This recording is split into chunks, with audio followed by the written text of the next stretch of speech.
이 찬양을 들으면서 생각이 납니다만은 마음에 이런 생각이 드네요. 참 2023년 하늘을 시작한 지가 엊그제 같은데 참 세월이 빠르다 그런 생각이 들어요. 여기까지 인도하신 분이 하나님이시고 주의 은혜였음을 믿습니다. 그런데 너무나 세월이 빠른 느낌을 받게 됩니다. 이 세상은 우리가 기도한 집사님 가운데서도 있었습니다만은 온 땅이 야단법석입니다. 난리와 난리 소문이 온 세상 가운데 차고 넘치는 가운데 있습니다. 전쟁하는 현장에만 있는 게 아니라 그 여파로 온 세상을 흔들어 놓는 그런 가운데서 오늘 우리의 삶이 참 미래가 참 불안한 가운데 살아가는 그런 세대가 아닌가 하는 생각을 가지게 됩니다. 그런 가운데서 또 한 해가 이제 얼마 남지 않은, 그래서 다음 주간이면 우리가 한 해를 돌아보면서 하나님께 감사하는 그런 추수감사절을 우리가 맞이하게 됩니다. 추수감사절에 되면 한 해가 다 간 그런 느낌을 받게 되는데요. 제가 살던 카나다는 벌써 한 달 전에 카나다는 10월 둘째 주일이 추수감사주일인데요. 그 날짜 지난 월요일 날이 추수감사절입니다. 땡스기빙 데이를 그렇게 지키는데 거기는 벌써 한 달 전부터 영하권으로 내려가고, 그리고 벌써 한 해를 다 끝낸 그런 느낌을 받게 하는 그런 일들이 가득가득 채워지는 그런 느낌을 받게 됩니다. 우리 조국 대한민국에도 벌써 한 달 보름 전에 추석이 지났지 않습니까? 저희 경우는 올해 유독히 세상을 떠나가신 우리 양가 어른들이 많이 생각나는 그런 기회를 가지게 됐었습니다. 왜냐하면 이미 부모님들은 오래전에 세상을 떠나셨습니다만 지금 생각해 보니까 저희 아버님이 1902년생이거든요. 그러니까 미국 나이로도 120세가 되는 해가 바로 올해고, 저희 어머님도 벌써 110살 정도 되는 그런 때가 되는데, 그분들이 떠난 지는 굉장히 오래됐어요. 그런데 지난 2, 3개월 전에 또 저희 큰형님이 세상을 또 떠나셨어요. 그래서 올해는 유독히 추석절 명절을 지나고 하는 과정에서, 뭐 미국에서는 추석이 별로 의미가 없습니다만은 우리 어른들 세대를 생각해보는 그런 시간들을 많이 가지는 그런 자리가 있었습니다. 함께 했던 시간들이 정말 엊그제 같은데 왜 그렇게 세월이 빠른가 하는 느낌을 받습니다. 어른들이 흔히 이런 말씀들을 하는 걸 제가 종종 들었는데요. 나이 60이 넘으면 한 달이 새롭고, 70이 넘으면 하루가 새롭고, 그리고 80이 넘어서면 매 시간이 새롭게 된다라고 하는 말씀들입니다. 나이가 들수록 시간이 귀해지고 세월 가는 것이 안타까워진다라고 하는 표현이라고 생각이 듭니다. 아무리 100세 시대라 하더라도 연세가 들어가다 보면 조급한 마음들이 우리 안에 있는 것은 부인할 수가 없을 것입니다. 젊은이들로서는 실감이 나지 않는 말일 수 있어요. 오히려 어린아이들이라든지 젊은 세대는 속히 세월이 흘러서 어른이 되고 뭔가 역할을 하는 사회인이 되기를 원하는 그런 마음들이 있겠습니다만은, 그런데 실제로 금방 세월이 지나가고 금방 어른이 됩니다. 제가 미국에 들어왔을 때가 처음 들어온 게 1996년도니까, 근데 그게 바로 엊그제 같은데요. 그게 벌써 27년이나 지났어요. 11월 달에 들어왔거든요. 딱 이때가 만 27년이 되는데요. 한번 생각해보고 돌아보면 얼마나 시간이 빨랐는지 몰라요. 뭐 그 시간이 뭐 이렇게 카운트할 수 있을 정도로 여기 앉아있는 제 딸아이가 그때 초등학교를 막 졸업할 때인데 벌써 나이가 40줄에 들어가는 그런 나이가 되었습니다. 여러 가지로 생각을 해보면 세월이 왜 그렇게 빠른가, 그런 생각을 다시 한번 또 확인하게 됩니다. 그러면서 우리가 노인이 되면 삶에 다가오는 위기가 있다라고 하는 것을 요즘 이상하게 그 유튜브를 켜면은 그런 프로그램들이 자꾸 저한테 이렇게 떠올라와요. 그래서 이게 왜 자꾸 이런 것들이 뜨나, 그런 걸 하면서 자꾸 이렇게 보게 되는데, 보면서 노인들이 되면 세 가지 위기를 만나게 된다는 그런 정보를 보게 됩니다. 첫째로 노인이 되면 육체적으로 제일 먼저 허약해지죠. 그래서 육체가 허약해지다 보니까 각종 질병에 시달리게 됩니다. 그런 가운데서도 뭐 중풍이라든지 또 신경통이라든지 그리고 요즘 노인들이 가장 시리어스하게 두려워하는 것이 치매인데요. 암보다도 치매를 더 두려워한다는 말이 있습니다만은 어쨌든 이런 것들이 다가오면서 노인들에게 치명적인 고통을 안겨다주는 그런 일들이 우리 가운데 많이 있음을 봅니다. 그래서 우리가 젊어서부터 건강관리를 잘해야 된다라고 하는 생각을 갖습니다. 두 번째는 연세가 들면 정신도 마음도 약해집니다. 그리고 신경도 굉장히 예민해져서 누가 사소한 말 한마디만 하더라도 그것 때문에 서운하게 되고 그래서 살아가는 것이 참 서글퍼진다고 이야기하는 어른들을 보게 됩니다. 그래서 우리가 나이가 들수록 건강관리 못지않게 정신관리 그리고 마음관리도 잘해야 됩니다. 이것을 위해서 우리가 성경 보는 일, 기도하는 일, 하나님을 찬송하는 일을 중단해서는 안 되는 겁니다. 성경은 우리에게 끊임없이 말씀합니다. 항상 기뻐하라. 쉬지 말고 기도하라. 범사에 감사하라. 이는 그리스도 예수 안에서 너희를 향하신 하나님의 뜻이라고 말씀합니다. 나이가 들어갈수록 이 말씀이 우리 안에 더 진하게 감동적으로 와서 닿고 또 그렇게 실천해 가야 할 부분이라고 생각이 됩니다. 그뿐 아니라 노인이 되면 찾아오는 치명적인 위기가 바로 영적인 위기입니다. 영적으로 약해지는 겁니다. 우리가 세상적으로도 은퇴를 하고 뒤로 물러나게 되지 않습니까? 그러다 보면 활동량이 줄어들게 돼요. 그러면 교회에서도 은퇴를 하게 돼요. 제가 한국에 제 아내가 이번에 한국을 방문 중인데 그 고등학교 동창 같이 노래하던 그 합창 단원이 있었었는데 그 남편이 지금 1952년생이니까 70이 넘었네요. 교회 장로인데 은퇴를 했어요. 올해 들어서 이제 올 초에 은퇴가 되고, 근데 그 은퇴를 기점으로 해가지고 작년하고 올해가 사람이 확 달라졌다는 거예요. 그 이제 아내들, 그러니까 여자들끼리 이렇게 이제 모여서 남편들 이야기를 하는데, 그 남편 그 장로님, 제가 뭐 친구처럼 굉장히 가깝게 지내는 분입니다. 아주 가깝게. 나갈 때마다 한국 가서 늘 같이 식사도 하고 늘 만나는 분인데, 이분이 벌써 은퇴를 시점으로 해가지고, 코로나를 기간을 3년 가까이 지나고, 은퇴도 하고, 그런 가운데서 교회에서 은퇴를 시키니까, 정신적으로 굉장히 사람이 한순간에 변화가 되면서 영적으로 그렇게 침체에 빠질 수밖에 없는 거예요. 그러니까 우울증도 다가오게 되고 이것 때문에 세상 살아가는 일이 굉장히 어려움 당하는 그런 이야기를 제가 전해드리면서 우리가 일생을 살아가면서 은퇴라는 개념을 가져서는 안 되지 않겠는가. 우리 활동량을 사회에서뿐만 아니라 신앙생활을 하는 가운데서도 영적인 활동이 중단되어서는 안 되겠다라는 생각을 가지게 됩니다. 이러다 보면 영적인 위기가 다가오게 됩니다.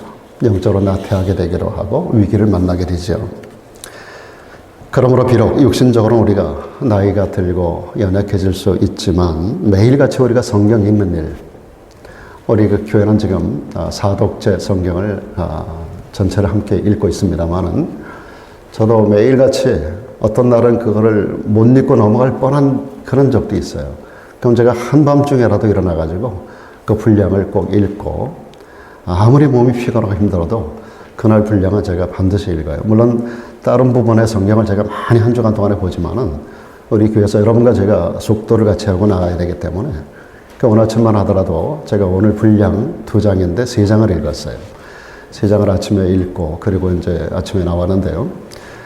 성경을 읽으면서 제 자신이 굉장히 마음을 다잡게 되고 새로운 마음을 가지고 새롭게 시작하게 되는 정신적으로 뿐만 아니라 영적으로도 굉장히 새로워지고 건강해지고 젊어지는 그런 느낌들을 제가 확인하게 됩니다. 또 우리가 기도 생활이 중단되면 안 됩니다. 그리고 우리가 할 일을 자꾸 찾아서 봉사하는 일을 우리가 자꾸 힘쓰다 보면 여전히 나이는 들어서 노인 소리 들을 수 있지만은 노년의 아름다움을 유지해 나갈 수가 있는 것입니다. 그래서 유대인들의 지혜 해석 가운데 이런 말이 있더라고요. 노인은 오래 살았다고 해서 영예를 누리는 것이 아니며 인생은 산 횟수로 재는 것도 아니다. 현명함이 곧 백발이고 끊임없이 하나님의 영광을 드러내는 생활이 곧 노년기의 원숙한 결실이다. 그런 사람은 늙어서도 하나님의 축복을 받는다라고 하는 이런 말을 들을 수가 있습니다. 근데 오늘 본문에서 이에 딱 맞는 사람 한 사람이 드러납니다. 우리가 산 시리즈를 하면서도 그 산과 더불어서 주인공들이 있지 않습니까?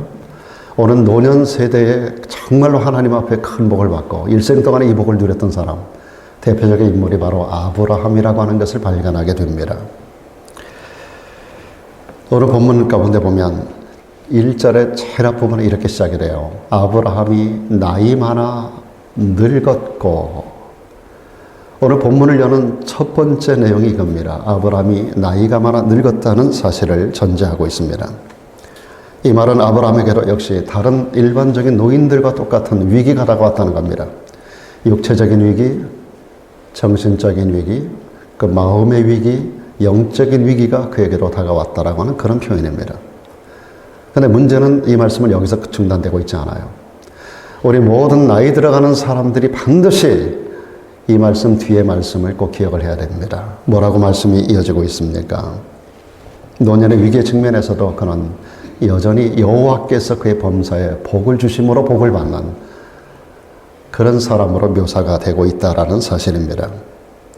여기 여호와께서 그의 범사에 복을 주셨다는 말씀이 기록되고 있는데 이 말씀은 육체적으로, 정신적으로, 영적으로 모든 삶에 있어서 하나님의 복이 넘치는 삶을 노년에도 누리고 살았다라고 하는 그런 의미가 되겠습니다.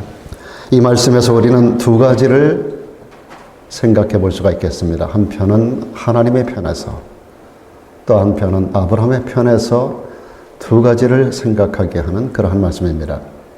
하나님 편에서 볼 때 이 말씀은 하나님은 여전히 변치 않는 하나님이라는, 약속한 것을 절대로 변개하지 않는 하나님이라는 사실을 보여주고 있습니다. 아브라함은요 75세가 돼서 하나님 앞에 부름을 받습니다. 본토와 친척과 아비집을 떠나 내가 내게 지시할 땅으로 가라고 하는 하나님의 명령이 75세 임합니다. 그는 이 말씀을 듣는 그대로 순종합니다. 모든 것을 다 포기하고 모든 것을 다 뒤로 하고 떠나서 성경 말씀 그대로, 하나님이 명령하는 말씀 그대로 본토를 떠나고 친척을 떠나고 아비집을 다 떠납니다. 그리고 하나님의 음성을 들어요. 하나님의 지시하는 것, 명령하는 곳이 어딘가? 그곳으로 갑니다. 이렇게 해서 그가 한평생을 또 인생 후반전을 시작하고 살아가는데, 그런 가운데서 오늘 여기 보니까 그가 말씀대로 순종하는 가운데서 그로부터 많은 세월이 흘렀다는 것을 보여주고 있는 그런 표현이 오늘 본문의 이야기입니다. 그가 나이 많아 늙었고, 75세도 작은 나이는 아닙니다만은 그가 175년을 살거든요. 그러니까 이때로부터 그런 100년을 더 살아요. 그러니까 이때는 그가 한참 젊을 때를 이야기하는 겁니다. 75세는 굉장히 젊은 나이예요. 그리고 나서 그가 100년이라고 하는 기간을 살아가는 동안에, 그동안에 우리 하나님이 약속한 것을 변하지 않았습니다. 아브라함을 떠나라고 말씀하실 때 무조건 떠나라고만 말씀한 게 아니에요. 내가 너를 복이 되게 하겠다고 말씀하셨어요. 내가 너를 복의 근원이 되게 할 것이라고, 복이 되게 하겠다라고, 복 그 자체가 되게 하겠다라고, 너를 축복하는 자를 내가 복주고 너를 저주하는 자를 내가 저주하겠다고. 그 역사가 오늘날의 이스라엘의 역사를 만들어내지 않습니까? 이스라엘을 등지고 이스라엘 대적하는 나라는 다 깨어진다고 그랬습니다. 이스라엘과 화친하고 이스라엘과 함께하는 나라는 다 잘 될 수 있도록 하나님께서 역사를 그렇게 프로그래밍을 해놓으셨어요. 아브라함에게 처음에 창세기 12장에 그로 하여금 하나님께서 그 자체가 복이라고 그랬고, 이 복을 공격하는 자는 전부 다 멸망하게 되고 이 복과 함께 친화하는 자는 함께 복을 받게 된다는 그런 말씀입니다. 너는 복이라고 그랬어요.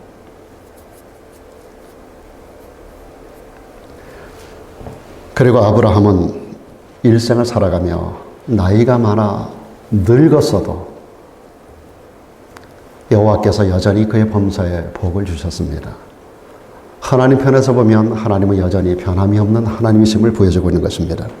또 다른 면에서 아브라함 편에 섰던가, 아브라함은 세상 떠나는 날까지 한평생을 그의 믿음을 저버리지 않는, 일생에 흔들리지 않는 믿음의 정도를 걸었던 사람인 것을 보여주고 있습니다. 하나님 앞에 부름받았던 그때로부터 그가 죽음에 이르는 순간까지 100년의 시간을 지나가는 동안에 아브라함의 믿음은 한순간도 흔들려 본 적이 없어요. 하나님을 의뢰함이 변한 적이 없어요. 중간에 흔들려 본 적이 없어요. 수없이 많은 환경의 변화가 있었습니다. 수없이 많은 위기가 있었습니다. 가정사에서, 그리고 그가 살아가는 모든 삶의 환경 속에서 그는 너무나 많은 위기 가운데 있었지만 한순간도 아브라함의 믿음이 흔들려 보거나 변함이 없었던 거예요. 하나님은 약속한 것을 이루시는 하나님이지만은 그 하나님의 약속을 자기 것으로 만들어가는 과정 속에서 아브라함의 믿음 또한 평생 동안 변하지 않았던 것입니다. 참으로 아브라함은 복 있는 인생, 승리하는 인생을 산 사람으로, 훌륭한 믿음의 조상으로 우리 모든 성도들의 믿음의 본이 되고 있는 사람입니다. 무엇보다 아브라함은요, 그 가정에서부터, 다시 말하면 그의 가정사에서부터 아브라함은 성실했던 사람이에요. 사실 우리 신앙과 삶의 출발점이 가정이라고 하는 면에서 우리의 가정사의 삶은 대단히 중요한 것입니다. 여러분, 가정에서 삶은 모든 우리 삶의 기본이고 기초가 되는 것입니다. 우리가 흔히 하는 말 가운데서 기본으로 돌아가라, 그런 말이 있습니다만은 우리 신앙도 가정이라고 하는 기본에서부터 다시 시작할 필요가 있습니다. 그래서 우리가 한 해를 다 보내가는 이 시점에서 우리 가정을 돌아보는 그런 자리가 되면 좋겠습니다. 여러분, 하나님의 축복은 이 가정에서부터 시작이 되거든요. 하나님이 인류 최초의 그 제도로, 인류 최초의 공동체로, 인류 최초의 복의 집단으로 하나님께서 프로그램하신 것이 가정입니다. 아담과 하와를 만드시고 그들에게 복을 주셨다고 성경은 말하거든요. 그래서 예수님도 공생애를 시작하는 과정에서 보면, 특별히 요한복음 2장에 예수님께서 공생애 기간 동안에 첫 번째 하신 일이 나와요. 가나 혼인잔치를 찾아갔습니다. 가나 혼인잔치를 당신의 공생의 모든 그 사역 가운데 첫 번째 사역으로 선택해서 그 집을 갑니다. 그 집에서 있었던 사건은 여러분이 너무나 잘 알아요. 포도주가 떨어졌어요. 물로 포도즙을 만들어주시고 이 가정을 축복하신 예수님. 우리 주님의 관심이 제일 먼저 우리 신앙생활하는 우리 가정에 있었던 것을 볼 수 있습니다. 그런데 오늘 우리 사회가 보면 심지어 우리 그리스도인 가정들까지도 깨지고 망가지고 파괴된 가정들이 너무나 많습니다. 가정의 위기가 얼마나 많이 다가와 있는지 몰라요. 요즘 세상에 학교에서도, 또 요즘 최근에 특별히 그 캘리포니아에서 법적으로 그 동성애를 뭐 이렇게 수용하는 것만의 문제가 아닙니다. 아이들에게도 특별히 그랬대잖아요. 너 남자야, 너 여자야 라고 말하면 부모가 그거 잘못했다는 거예요. 남자애를 남자애라고 못하는, 여자애를 보고 너 여자야 라고 얘기하지 못하는, 성 전체성의 이 혼돈을 통해서 어린 아이들부터, 어려서부터 아이들을 참으로 괴물로 만드는, 동물로, 짐승으로 만드는 그런 법이 지금 캘리포니아에서 최근에 통과가 돼서 부모님들 가운데 많은 분들이 탈캘리포니아를 이뤄나가는 그런 시대를 지금 우리가 보고 있습니다. 그래서 다른 스테이트로 아이들을 공부를 위해서, 아이들을 미래를 위해서 스테이트를 옮기는 많은 부모들이 지금 생기고 있다고 하는 이야기를 듣게 됩니다. 여러분, 가정이 망가지면 사회가 망가지는 거예요. 가정이 망가지면 교회가 망가집니다. 가정이 망가지면 국가가 파괴가 되게 돼 있어요. 지금 미국이라는 나라가 성 정체성의 혼돈이 이 보통 사건이 아닙니다.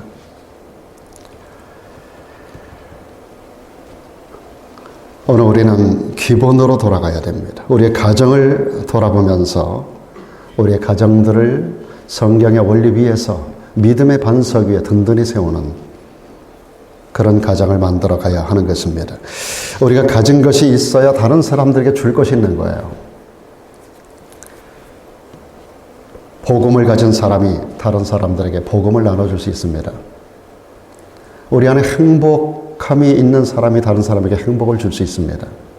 우리 가정이 행복할 때 다른 사람들을 행복하게 만들어줄 수가 있습니다. 아브라함은 그의 가정에서 일어나는 모든 일들을 오직 신앙으로 대처했고요. 신앙으로 가정을 일구었던 사람입니다. 그의 아내 사라가 죽었을 때 그는 100년을 넘게 함께 살아왔던 사라가 127세 세상을 떠나거든요. 100년 동안 혹은 100년이 넘도록 함께 했었던 그 아내 사라, 그의 죽음 앞에 아브라함은 대단히 슬퍼합니다. 그 부부의 사랑이 100년을 넘는 긴 기간 동안에 얼마나 돈독했는가 하는 것을 그의 아내가 죽었을 때 아브라함이 보여줬던 모습 속에서 발견하게 됩니다. 여러분, 싸우는 부모 밑에서 성장한 자식들은 이 다음에 결혼을 해도 늘 가정이 시끄럽습니다. 대부분이 그렇다는 거예요. 행복한 가정에서 성장한 아이들은요, 어느 곳에 가서 가정을 이루고도 가정을 행복하게 가꿉니다. 사랑하는 부모 여러분, 가정의 저주를 자녀들에게 물려주지 않기를 바라고요. 여러분 가정을 축복된 가정으로 만드셔서 축복을 물려주는 부모 세대가 되기를 주의 이름으로 축복합니다. 또 아브라함은 죽은 아내의 시신을 매장하는 과정에서 그가 보여준 모습이 대단히 신앙적입니다. 그의 아내가 죽었을 때만 해도 아브라함은 자기 이름에 땅이 한 평도 없었어요. 물론 그는 거부가 되었지만 그러나 자기 이름으로 되어진 가나안 땅이 하나도 없었다고요. 그런데 그가 그때 당시에 살고 있었던 그 땅 원주민이 헷 족속인데요. 이 사람들이 아브라함에게 그의 아내 죽었으니까 그 땅을 무상으로 사용해서 거기다가 장사를 치르라고 말을 합니다. 대단히 좋은 조건이에요. 아브라함이 그만큼 덕스럽게 살았다고 하는 표현이긴 합니다만은 그럴 때 아브라함은 그와 같은 제안을 받아들이지 않습니다. 굳이 돈을 주고 땅을 매수합니다. 땅값을 지불하고 나서 그 땅을 자기 소유로 만들고 그리고 그곳에 자기 아내를 매장합니다. 이런 일들이 그 일련의 과정 속에서 그 원주민들의 마음에 굉장히 많은 감동을 주었습니다. 근데 사실은 그렇게 기어코 그 땅을 돈을 주고 산 데는 영적인 의미가 있다는 것을 우리가 알아야 돼요. 이것은 그 땅이 하나님의 약속 가운데 그의 후손들에게 주리라고 약속된 땅이었기 때문입니다. 그런 이유로 이후에 야곱도 그리고 그의 아들 요셉도 애굽에서 죽었습니다마는 야곱이 147세 애굽에서 죽고 그의 아들 11번째 아들 요셉도 애굽에서 110살에 죽는데요. 그들이 죽었을 때 그들의 유언이 뭐예요? 나를 가나안 땅에다가 매장하라는 겁니다. 내 아버지의 땅, 내 할아버지의 땅, 아브라함과 이삭을 통해서 약속된 내 아버지의 땅, 그리고 하나님께서 그의 후손들에게 약속한 그 가나안 땅, 그 땅에 가서 나를 매장하라는 겁니다. 그래서 요셉이 자기 아버지 야곱이 죽었을 때 성대한 수많은 그 애굽 왕의 신하들을 이끌고 가나안 땅까지 가서 가나안 땅에다가 자기 아버지를 매장을 합니다. 요셉도 110살에 죽으면서 그의 후손들에게 유언을 남겨요. 내 해골을 메고 나가라. 이후에 출애굽 사건, 모세가 출애굽을 하면서 요셉의 해골을 메고 나갑니다. 그리고 여호수아가 가나안 땅을 정복하고 가나안 땅에다가 여호수아가 요셉의 해골을 매장을 합니다. 이렇게 묘지 하나를 마련하는데도 그들은 신앙에 입각해서 영적인 의미를 가지고 그런 일을 했었던 것이고요.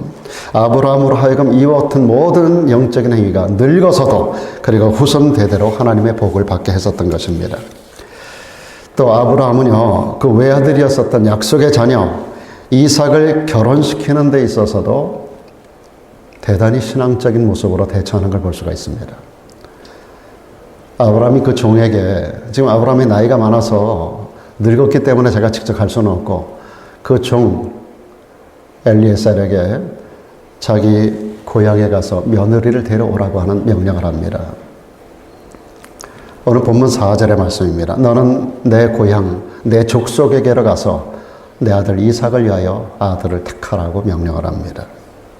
오늘 그 스토리가 오늘 본문의 이야기입니다. 이때 종이 아브라함에게 말합니다. 만일 여자가 나를 쫓아서 이 땅으로 안 온다면, 나를 쫓아오기 싫어한다면 내가 주인의 아들을 주인이 나오신 그 땅으로 인도하여 드리리까? 그러니까 그 며느리 될 사람을 데려다가 여기 와서 여기서 살림을 살게 하라고 하는데, 만일 그 여자가 안 온다 그러면 주인의 종을 이삭을 데리고 그 땅으로 가야 됩니까? 라고 말합니다. 그럴 때 아브라함이 그 다음 절에서 이렇게 말합니다. 차라리 며느리를 얻지 못하는 한이 있더라도 내 아들을 그리로 데리고 돌아가지 말라고 말합니다. 여기서 우리는 아브라함이 자기 며느리를 선택할 때 보여준 신앙적인 몇 가지 모습을 발견하게 됩니다.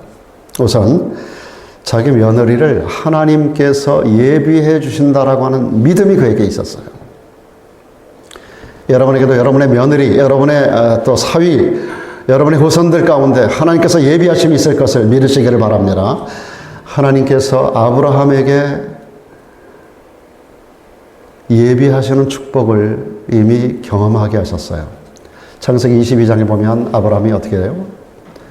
그 독자 이삭을 모리아산에 가서 바칠 과정 속에서 하나님의 여호와 일의 하나님, 예비하시는 하나님을 그는 체험했습니다. 그랬던 아브라함이 자기의 며느리를 택하고 데려오는 과정에서도 하나님이 예비하신 며느리가 있을 것이라고 하는 이 확신, 이것이 아브라함의 믿음이었었던 겁니다. 또 한 가지는 며느리감을 고향에 가서 선택하라고 할 때 그것은 무엇보다도 믿음을 우선적으로 보는 행위였던 겁니다. 외모를 보는 게 아닙니다. 가정 배경을 보는 게 아닙니다. 학력을 보지 않습니다. 나이를 보지 않습니다. 재력 상황을 보지 않아요. 이런 것들이 결코 우선이 될 수 없다는 겁니다. 오직 첫 번째 자격이 뭐예요? 신앙이 있는 처녀여야 된다는 겁니다. 요즘 우리가 수예배를 통해서 열왕기상 그 뒷부분 후반부 지금 16장 17장으로 넘어가는 지난 수요일날 17장 엘리야의 등장까지 우리가 보고 있습니다만은 이스라엘 나라의 멸망이 이방 시돈 땅에서 데려온 이세벨을 통해서부터 시작이 됩니다. 하나님이 없는 백성, 우상을 섬기는 백성, 바알과 아세라 신을 추종했던 사람, 그 여인을 아내로 들이면서 본래도 타락했었던 왕이 더 타락하게 되고, 그로 말미암아 나라가 이후로 계속 이어지는 그 후손들 가운데서 나라가 점점점 더 타락하게 되고 우상 숭배 소굴이 되고 결국 멸망을 앞당기게 되는 그런 결과를 가져오는 걸 볼 수 있습니다. 여러분, 한 집안에 어떤 며느리가 들어오는가 굉장히 중요한 결과를 가져오는 겁니다. 철저하게 믿지 않는 자와 멍해를 같이 하지 말라고 하는 성경 말씀을 오늘 여기 아브라함은 그대로 실천해내고 있는 것입니다. 오늘 많은 그리스도인들이 이 첫 번째 이 부분이 잘못돼서 많은 경우 가정에 문제가 되는 경우를 저는 40년 목회 현장 가운데서 많이 봐왔었습니다. 주님은 우리에게 분명히 말씀합니다. 너희는 먼저 우리가 프라이어리티를 세워야 됩니다. 우선순위로 무엇을 할 것인가? 너희는 먼저 그의 나라와 그의 의를 구하라는 거예요. 그러면 이 모든 것을 너에게 더해주겠다라고 말씀하시거든요. 그런데 우리는 우리의 관심이 먼저 그의 나라와 그의 의가 아니라 이 모든 거예요. 세상의 스펙이고 세상적인 물질과 부귀영화가 세상적인 좋은 것들을 먼저 우선적으로 본단 말이에요. 신앙적인 건 관계없어요. 나중에 믿으면 돼. 교회는 가면 돼. 이런 생각을 가지고 있다고요. 우리는 영과 혼과 육체를 가진 존재거든요. 여러분, 육체가 혼에 영향을 미치고 혼이 영에 영향을 미치고 상호 간에 영향을 받고 영향을 미치고 하는 그런 존재입니다만은 중요한 것은 전체를 감싸고 있는 것이 영적인 존재라는 걸 아셔야 돼요. 그래서 영혼이 잘됨 같이 범사가 잘되고 강건하기를 원한다라고 성경은 우선순위를 말씀하고 있는 거예요. 그리고 아브라함은 전적으로 하나님의 뜻만 따를 준비가 되어 있었습니다. 아브라함은 종을 보내면서 오늘 7절에 보면 이런 말을 해요. 하늘의 하나님 여호와께서 그 사자를 내 앞서 보낼 거라고 말씀하셨습니다. 여호와 이레 하나님을 굳게 믿고 있었다라는 증거입니다. 이런 믿음을 가진 아브라함을 어떻게 하나님이 축복하지 않을 수 있었겠습니까? 오늘 1절 말씀 다시 한번 보시면 여호와께서 그의 범사에 복을 주셨다라 그랬습니다. 여호와께서 여러분의 범사에 복을 주시고 복을 받는 우리 모두가 되기를 주 이름으로 축원합니다. 그뿐 아니라 아브라함은 언제나 예배 중심의 삶을 살았고요. 모든 일을 기도로 감당했습니다. 아브라함은 가는 곳마다 제일 먼저 한 일이 뭐냐면 제단을 쌓는 일이에요. 예배 드리는 일이에요. 그리고 거기서 여호와의 이름을 불렀습니다. 이것이 바로 예배 중심의 삶이라고 하는 것입니다. 아브라함의 삶의 첫 번째 모토는 예배예요.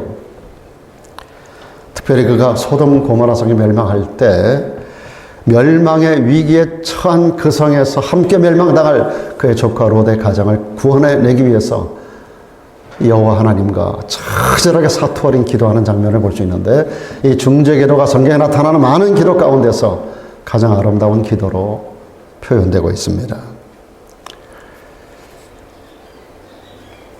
그런 그의 모습이 그 아들과 그 종에게 영향을 미쳤고요. 온 가정이 기도의 분위기로 만들어진 것입니다. 여러분, 아브라함의 종이 아브라함의 명령을 받아서 아브라함의 본토로 갑니다. 친척집으로 갑니다. 그 거리가 800km나 됩니다. 800km면 얼마나 멀어요, 여러분? 500마일이에요, 500마일. 500마일이면 얼마나 먼 거리입니까? 이 500마일을 그 아브라함의 본토로 갑니다. 그리고 그곳에 가서 그가 할 일이 많았을 텐데 제일 먼저 한 일이 뭔지 아세요? 하나님 앞에 무릎 꿇어 기도하는 일입니다. 그가 제일 먼저 간 곳이 우물가예요. 우물가에서 처녀들이 물길로 나오는 시간에 맞춰서 거기 당도하거든요. 그리고 그 자리에서 하나님 앞에 무릎 꿇어 이렇게 기도합니다. 우리 주인 아브라함의 하나님 여호와여, 원컨대 오늘날 나로 순적히 만나게 하사 나의 주인 아브라함에게 은혜를 베푸시옵소서. 성중 사람의 딸들이 물길로 나오게 싸우니 내가 우물 곁에 섰다가 한 소녀에게 이르기를 뭐라 그래요? 청컨대 너는 물 항아리를 기울여 나로 마시게 하라 하리니 그의 대답이 마시라. 내가 당신의 약대에게도 마시우리라 하면 그는 주께서 주의 종 이삭을 위하여 정하신 자라. 이로 인하여 주께서 나의 주인에게 은혜 베푸심을 내가 알겠습니다라고 기도를 하는데 기도가 끝나자마자 바로 그 눈앞에 응답이 떨어졌어요. 처녀 리브가가 어깨에 물동이를 메고 나오는 겁니다. 하나님의 응답이 즉시로 오는 장면입니다. 아브라함이 기도를 시작했고요.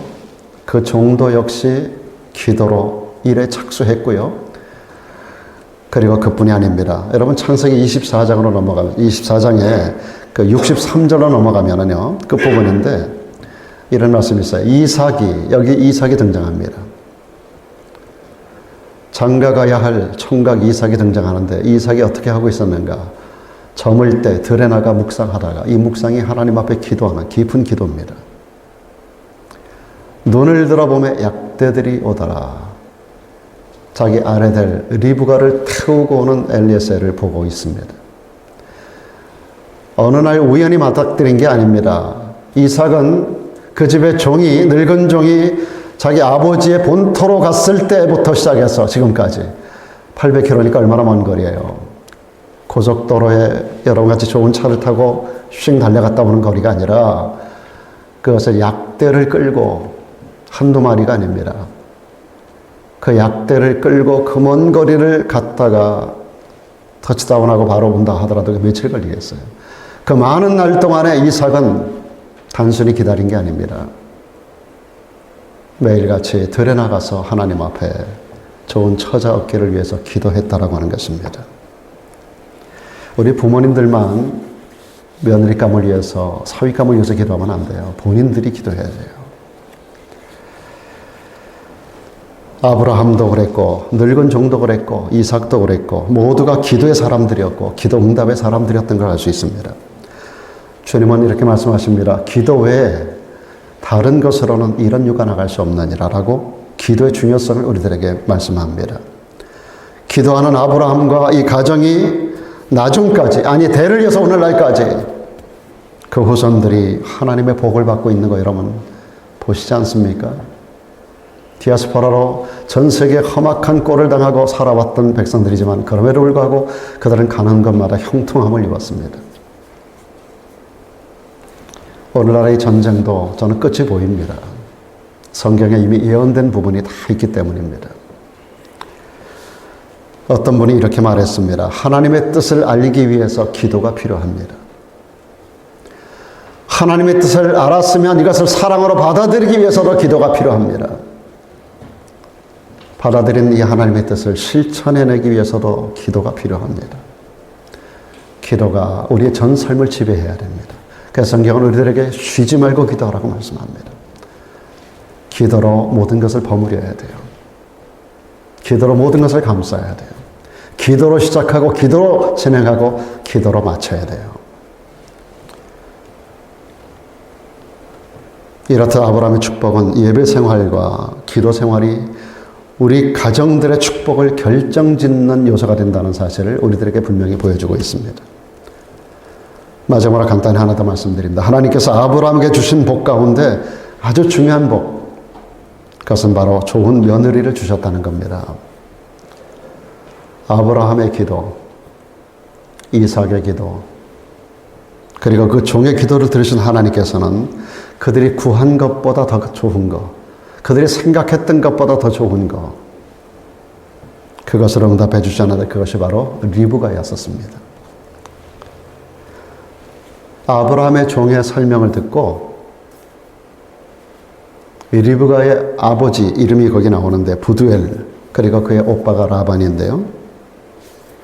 그의 아버지와 오빠가 모든 걸 결정할 수 있는 권한이 있거든요.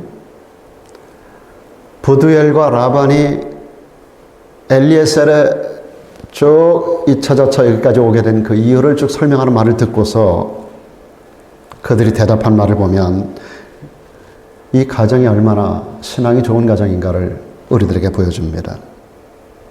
창세기 24장 50절 51절에 보면 라반과 부두엘이 대답합니다. 이 일이 여호와께로 말미암았으니 하나님의 뜻인 것을 분별했다는 거예요. 그래서 우리가 결정할 수 있는 게 아니라는 겁니다. 가부를 말할 수 없노라.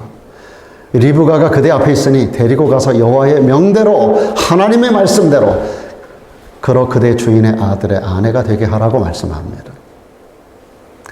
이 일이 하나님께로 여호와께로 말미암았으니 하나님의 명령대로 하라는 겁니다. 지체 없는 순종이에요. 참 놀라운 신앙적 결단이라고 생각이 됩니다. 한 걸음 더 나가서 당사자 리브가는 어떤 태도를 취했을까요? 이 리브가도 당장 쫓아가겠다 그랬습니다. 조금 더 있다가 한 열흘 정도 있다가 가라고 그 부모님이 얘기합니다. 오빠가 얘기합니다. 아닙니다. 당장 쫓아가겠다는 거예요.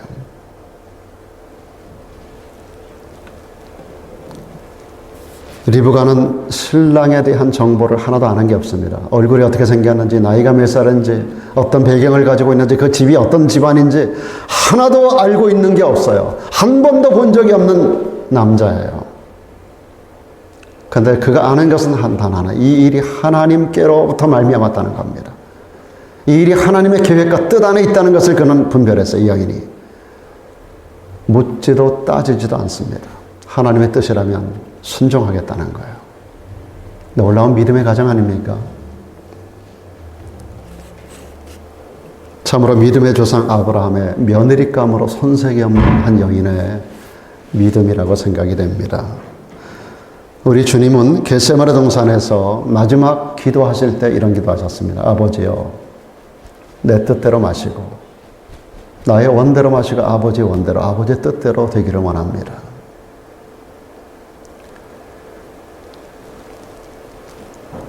이런 모습을 오늘 여기 리브가를 통해서 그의 아버지 부두엘과 오빠 라반을 통해서 발견하게 되는 것입니다. 기본으로 돌아가서 오직 믿음으로 가정을 세웠던 아브라함, 그리고 예배 중심의 삶, 그리고 범사의 기도로 하나님의 뜻을 물었고 하나님의 뜻에 복종했었던 아브라함, 오늘 그가 축복의 사람이 되었습니다.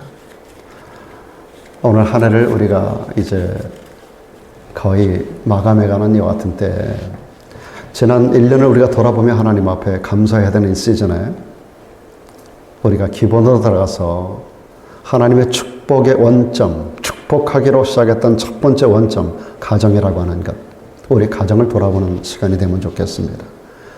우리의 축복은 사업장에서 시작되는 게 아닙니다. 우리의 축복은 학교 생활에서 시작되는 거 아니에요. 우리의 축복은 여러분들이 또 다른 추구하는 어떤 가치에서 시작되지 않아요. 우리의 축복의 시작은 우리 가정으로부터 시작이 됩니다. 기본으로 돌아가야 됩니다. 우리 가정부터 다시 한번 돌아보고 하나님 앞에 잘못된 부분을 바꾸고 바로 세우고 아브라함 같은 이런 축복된 가정으로 우리 가정을 새롭게 세워나가는 우리 모든 성도님들 되셔서 우리 모두가 더불어서 함께 축복을 함께 만들어가는, 하나님께서 범사에 복 주시는 이 아브라함의 복을 받게 되기를 주의 이름으로 축복합니다.